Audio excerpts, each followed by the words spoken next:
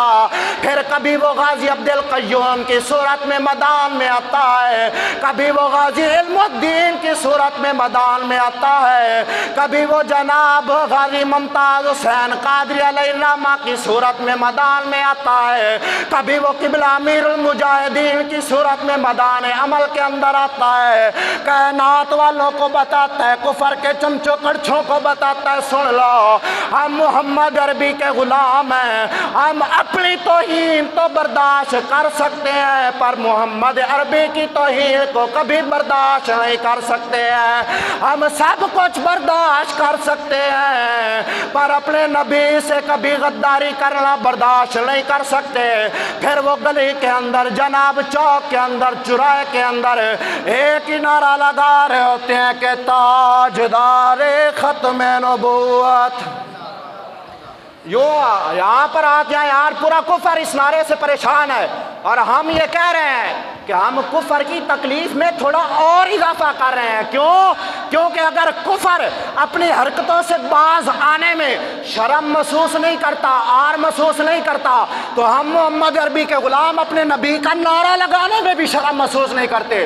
تاجدار ختم نبوت، تاجدار ختم نبوت، یہ ہے حضور صلی اللہ تعالیٰ علیہ وسلم کا عشق۔ انشاءاللہ ہم قیامت کے دن بھی جائیں گے نا تو یوں ہی پوچھا جائے گا بتاؤ کیا لے کر آئے ہو؟ ہم اور تو کچھ نہ پیش کر سکیں گے، اتنا ضرور کہیں گے یا رسول اللہ جی جب دنیا کے ظالم اپنے عروج پر تھے تو تب ہم مسجد فریدیہ کے اندر بیٹھ کر ایک ہی صدا لگا رہے تھے تاجدار ختم نبوت۔ انشاءاللہ اگلی بات ہم اگلے جمعہ پہ کریں گے، ٹائم ہو گیا۔